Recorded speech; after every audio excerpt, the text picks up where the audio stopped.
আসসালামু আলাইকুম সবাইকে। তো সবাই কেমন আছেন? আমরা আলহামদুলিল্লাহ ভালো আছি। আমাদের রাতের খাবার, রাতের জন্য প্রস্তুতি নেওয়া হয়েছে। এই রাতের খাবার বসে পড়েছে সবাই। এখানে আছে পুঁই শাক আর ডাঁটা শাক মিলে ভাজি।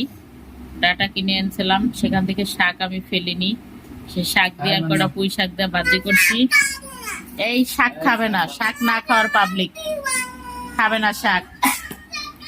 এই যে তোমার প্লেট, এই যে এটা শাক দিও না, ওটা আরমান্ডে দাও, শাক দাও একটু। তুমিও খাবে না শাক? পাঙ্গাস মাছ দাও, পাঙ্গাস মাছ দিয়ে পুঁই শাক দিয়ে রান্না হয়েছে। আর এটা হচ্ছে ইলিশ মাছ দিয়ে ডাঁটা আলু দিয়ে রান্না। তরকারিটা এরকম কালার হয়েছে, এটা আমি রান্না করেছি কাঁচা মরিচ দিয়ে, শুধু কাঁচা মরিচ ব্লেন্ডার করে তারপরে রান্না করেছি। তো এটা খেতে কেমন হয়েছে আজকে এরা খাওয়ার পরে রিভিউ দিবে, আপনারা অবশ্যই দেখবেন যে তরকারিটা কেমন হয়েছে। যেহেতু দুপুরে বাসায় আসে নাই, আজকে লাঞ্চে দুপুরে খেতে পারে নাই, এ কারণে রাত্রে খেয়ে বলবে কেমন হয়েছে। একজনের পাতে পড়ে গেল ইলিশ মাছ দিয়ে ডাঁটা দিয়া কাঁচামরিচের তরকারি। আমার জীবনের প্রথম। আমরা এমনি কাঁচামরিচ খাই বেশি, তো আজকে শুধু কাঁচামরিচ দিয়ে রান্না করছি, কাঁচামরিচ ব্লেন্ডার করে, এর মধ্যে কোনো শুকনা মরিচ দেই নেই। কেমন হয়েছে তরকারি?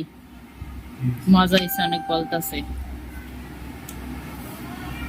আসলেই আমি দুপুরে খেয়েছি, আমার কাছে ভালো লাগছে খেতে। যেহেতু আমি রান্না করছি, আমারটা খেতে তো ভালো লাগবেই, এই কারণে দেখি বাসার সবাই খেয়ে কি বলে।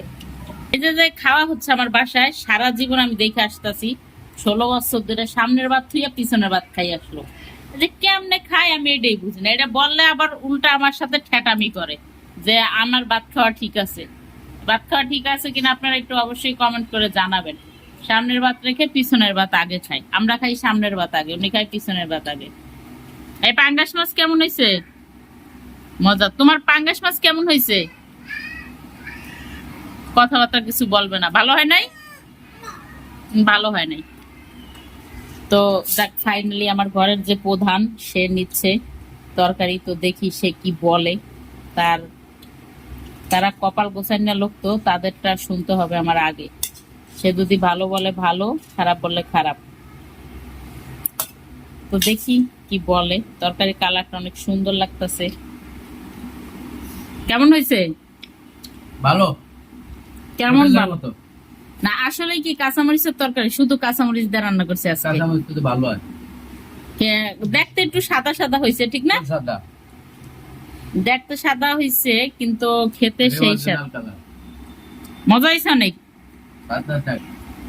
আসলে খেতে স্বাদ হয়েছে, ঠিক না? তো আপনারা সবাই এরকম ভাবে কাঁচামরিচ দিয়ে রান্না করে খাবেন। আমি অবশ্যই আপনাদের সাথে রান্নার ভিডিওগুলো শেয়ার করব। আমি আল্লাহর রহমতে একটু সুস্থ হয়ে নেই, তখন থেকে রান্নার ভিডিওগুলো দিব, আমি কিভাবে রান্না করি রান্নার ভিডিও শেয়ার করব, আপনারা দেখবেন, এভাবে রান্না করে খেয়ে দেখবেন। এগুলা স্বাস্থ্যের জন্য অনেক উপকার। মাছ নেওয়ার এক পিস, মাছ তো ছোট, এগুলো হচ্ছে স্বাস্থ্যের জন্য উপকার, স্বাস্থ্য ভালো থাকে, স্বাস্থ্যকর খাবার কাঁচামরিচটা এমনিতে আমরা বেশি খাই, কিন্তু আজকে গুঁড়ামরিচ দেই নেই, ডাইরেক্ট কাঁচামরিচ দিয়ে রান্না করছি। তো এখন থেকে এইভাবেই হবে আমাদের বাসার রান্না। তো ঠিক আছে, এইভাবেই রান্না করবো প্রতিদিন। হ্যাঁ, যাক, কপাল গোছানোর লোক যেহেতু বলছে এইভাবে রান্না করার জন্য, তাহলে তার কোনো কথাই নাই। তো সবাই ভালো থাকবেন, সুস্থ থাকবেন, আমাদের জন্য দোয়া করবেন। আর ভিডিওটা ভালো লাগলে অবশ্যই লাইক কমেন্ট করবেন, ভালো না লাগলে একটা কমেন্ট করে যাবেন, ভালো লাগলে লাইক করবেন। কি আরমান?